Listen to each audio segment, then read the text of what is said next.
licenciado David Hernández, ex jerarca del Poder Judicial y que es buen amigo de la casa también. Licenciado, muy buenos días, un placer tenerlo aquí. Igualmente, muy buenos días. Cuéntenos, ¿en qué casos, verdad, es que llegan esos dineros, el dinero de cualquier persona aquí en el país, al Poder Judicial? Bueno, en realidad la dinámica de ingreso de dineros a las diferentes cuentas del Poder Judicial es sumamente amplia, es decir, la administración y el cuidar esos dineros, hay todo un engranaje dentro del Poder Judicial con el fin de resguardarlos y que sean entregados a las personas que les corresponde. Hay múltiples procesos, por ejemplo, hay procesos laborales, hay procesos civiles, hay procesos penales, hay procesos contenciosos administrativos y un solo circuito puede tener una gran cantidad de cuentas porque cada despacho tiene una cuenta y a las cuentas de esos despachos se depositan esos dineros y cada despacho tiene toda una estructura impuesta por el Consejo Superior, la Auditoría Judicial y el Departamento Financiero Contable, donde ellos emanan una serie de directrices de cómo hacer un enlace entre la información que tiene un despacho en cuanto a los dineros, las propiedades embargadas, los títulos, valores, y entonces esto lo que hace es hacer un enlace con auditoría y con el Consejo Superior y el Departamento Financiero Contable para hacer arqueos cada 3 meses.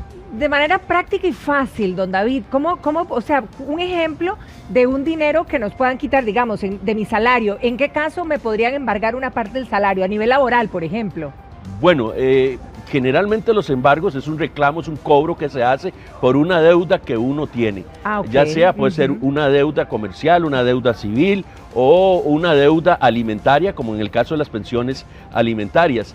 Esas deudas se procede a emitir una orden por parte de un juez y inmediatamente puede recaer sobre el salario, pero también puede recaer sobre otros bienes. Cuando recae sobre el salario, lo que se hace es que se le resta el monto fijado por el juez y ese dinero es depositado en una cuenta del despacho. Y ese dinero tiene que ser trasladado a la cuenta de la persona indicada, es decir, en este caso, en el caso de las pensiones alimentarias, tiene que ser girada al acreedor alimentario. Sale del Poder Judicial a la persona beneficiada. Exactamente, digamos. Pero este es un proceso bastante complicado, es decir, no es como tan fácil. Qué curioso, don David, porque generalmente cuando uno piensa en el Poder Judicial, ¿verdad? Uno siente que ahí están literalmente las platas requisadas al narcotráfico, a todas estas situaciones que uno ve en las noticias, ¿verdad? Y que esa plata va a esas arcas. Bueno, en realidad... ¿Se mezclan, van o no?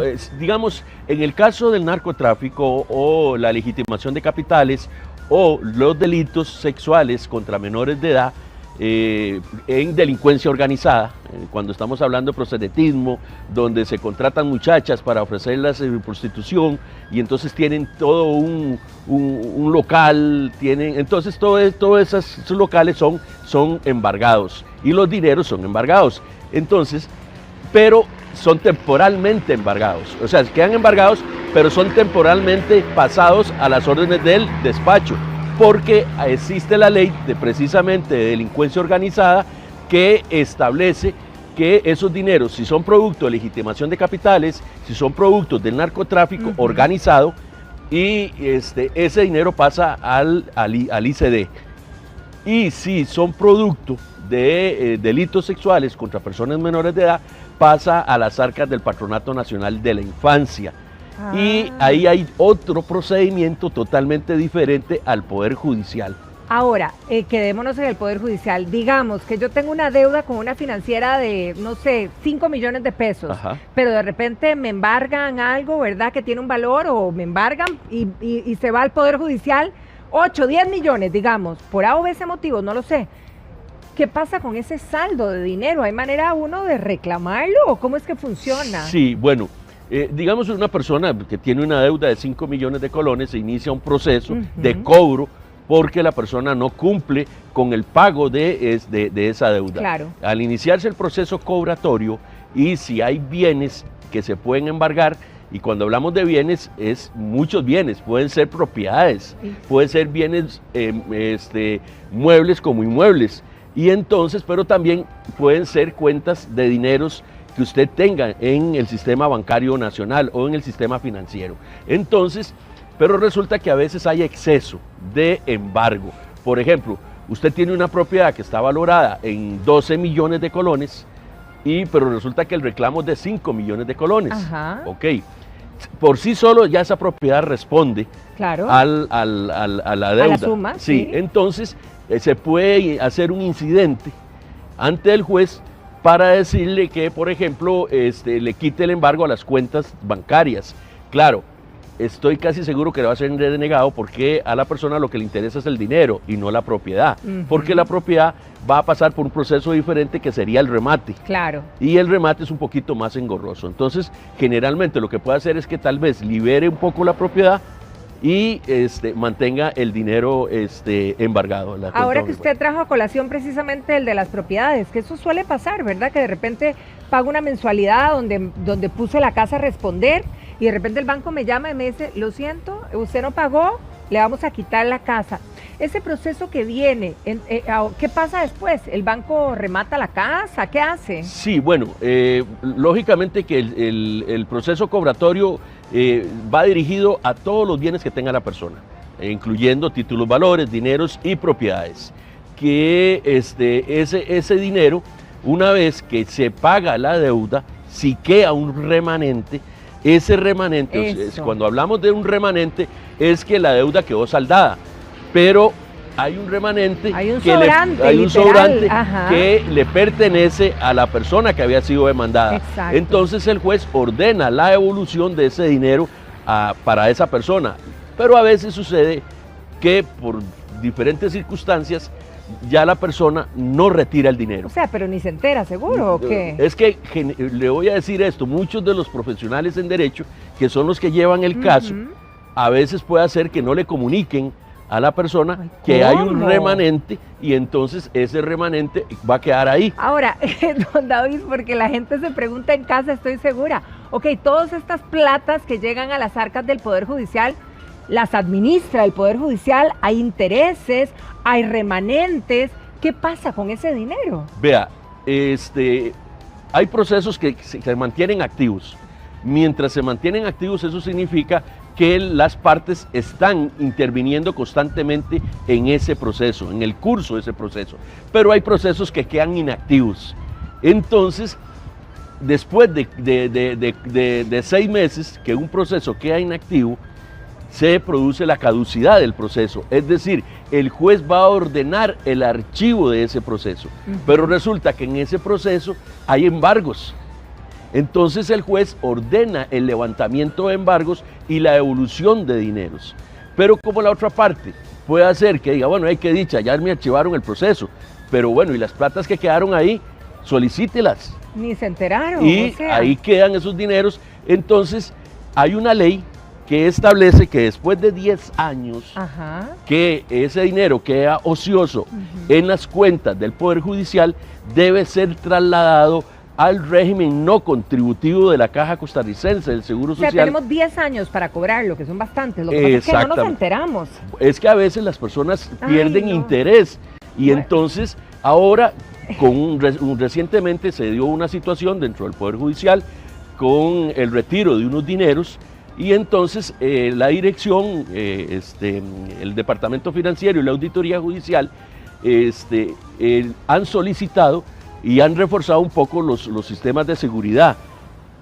¿Qué es lo que sucede? Que bueno, que los jueces a la hora de que van a ordenar el archivo de un expediente, deben de cerciorarse precisamente de que hay propiedades que tienen embargos, entonces se levanta o no se levanta el embargo. Hay propiedades que se embargaron títulos, valores y se embargaron dineros en efectivos. Claro. Entonces debe hacer una resolución para poner en conocimiento del interesado que se está ordenando la devolución de ese dinero. Pues en buena hora. Ahora, ¿a quién se le comunica? Bueno, generalmente se le comunica a los abogados, generalmente.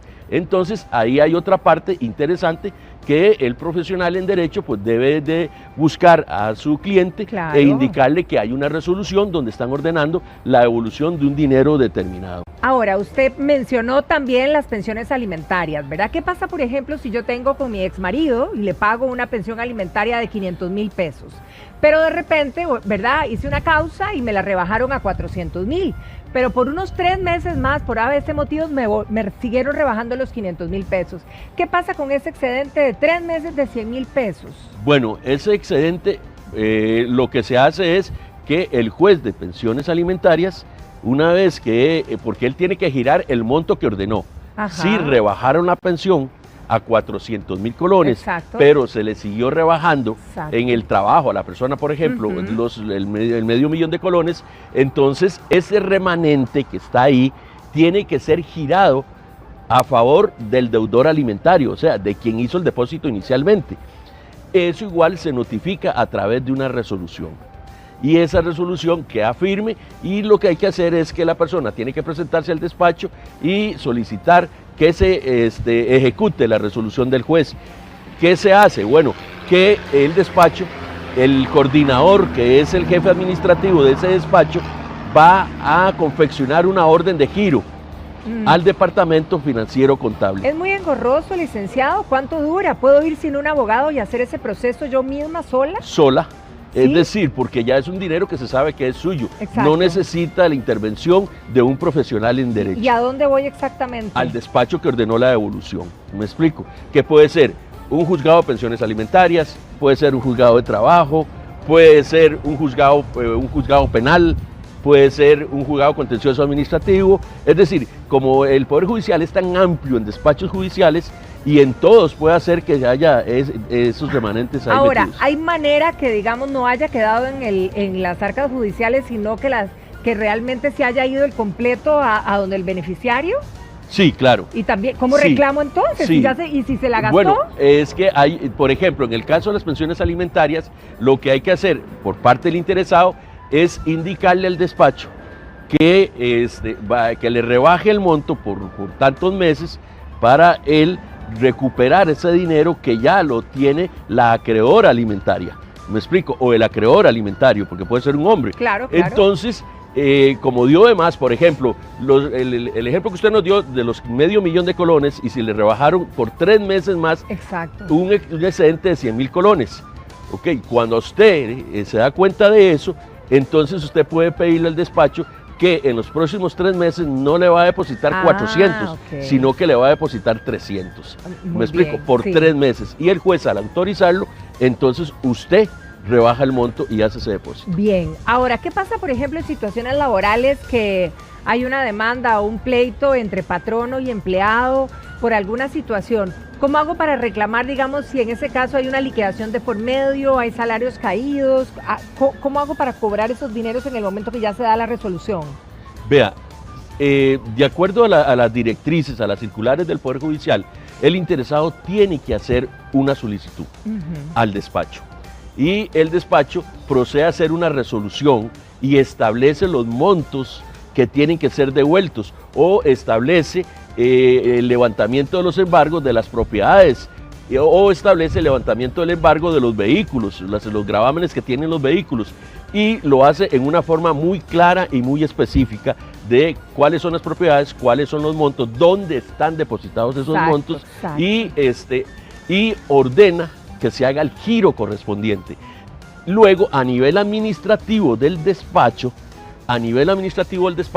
el juez coordinador, que es el que tiene su firma para realizar ese giro, junto con el juez de trámite de ese despacho, que son 2 firmas mancomunadas, hacen ese giro y envían al departamento financiero contable para que el departamento financiero contable ejecute la devolución de ese dinero. Ahora, con lo que pasó recientemente, hay algunas personas que pueden solicitar hacer esos trámites a través de un poder otorgado a un abogado o a alguna otra persona.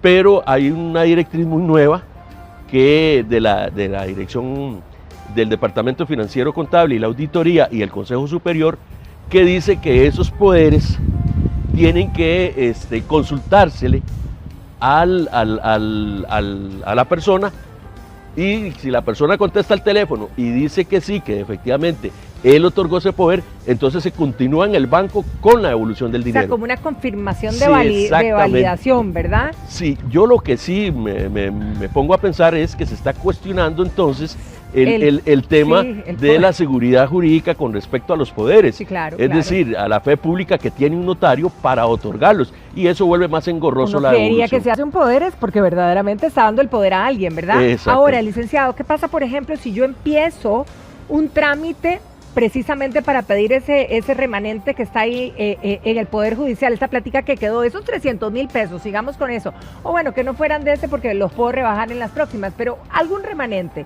pero digamos, sí, fallezco en el camino, ¿hay alguien que pueda cobrar ese dinero? Sí, claro.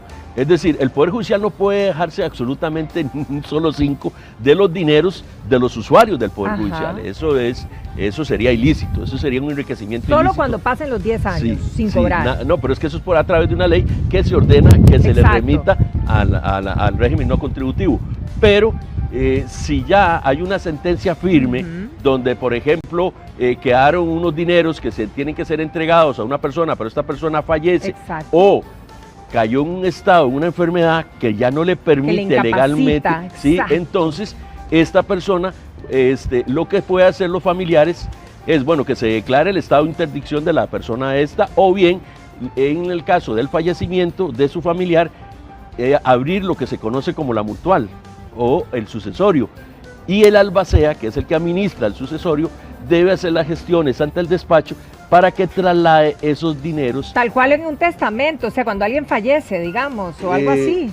Sí, cuando hablamos de la mortual. Es que el testamento, ya la persona ha decidido a quién se le giran sus bienes, pero en la mortual no. En la mortual lo que se hace es atraer, hay un fuero de atracción de todos los bienes de la persona fallecida, incluyendo depósitos judiciales o depósitos en los bancos, y entonces se hace una sola masa hereditaria. O sea, yo no me puedo aparecer sola como hija y decir, denme ese dinero. No.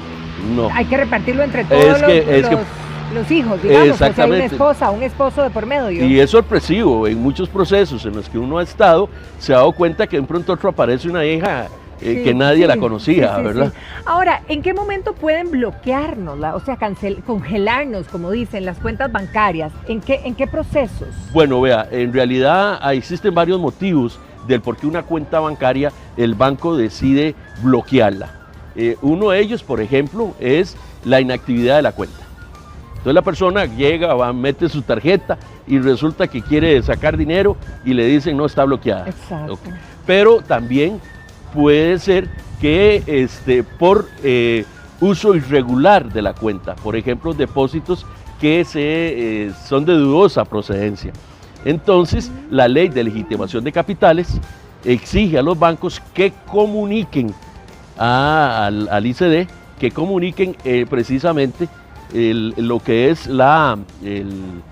comuniquen lo que es lo que está sucediendo con esa cuenta. Ajá. Entonces inmediatamente la bloquean hasta que el usuario no aclare de a dónde trajo sus dineros. Y como tercer aspecto está relacionado con los embargos. Entonces a la cuenta le cayó un embargo y entonces la persona va al banco o va a pagar en algún establecimiento y le dicen no, está rechazada, va al banco y le dicen no, su cuenta está embargada. Ahora, ¿cuánto tiempo pasa, digamos, si hacemos el procedimiento, como usted bien lo indicó, ¿verdad?, de reclamar ese remanente? Más o menos, ¿cuánto tiempo pasa en que el Poder Judicial gire el dinero y nos entre ya a nuestra cuenta corriente o lo que fuera, ¿verdad? Bueno, en realidad el juez debe resolver en forma expedita las solicitudes que realiza la parte interesada, pero sí hay ocasiones en que a veces hay que buscar, por ejemplo, boletas del depósito, hay que cerciorarse de la numeración, y entonces esto empieza a atrasar. Por eso es que la Auditoría Judicial y el Departamento Financiero Contable está exigiendo que cada despacho haga un arqueo de los depósitos que tiene en su cuenta y remita esos arqueos al Departamento Financiero Contable, con el fin de que ese departamento hacer un entrelazado entre la información del despacho con Financiero Contable. ¿Por qué? Porque precisamente esto produce seguridad. pero a veces, como digo, a veces falta una información determinada y eso va a atrasar el giro de ese dinero. Así que muy pendientes, si alguno de ustedes está en este caso, ya sabe la vía por la cual. Licenciado David Hernández, ex juez de la República, un placer tenerlo aquí en Giros. Muchísimas gracias. Igualmente, muchas gracias a ustedes.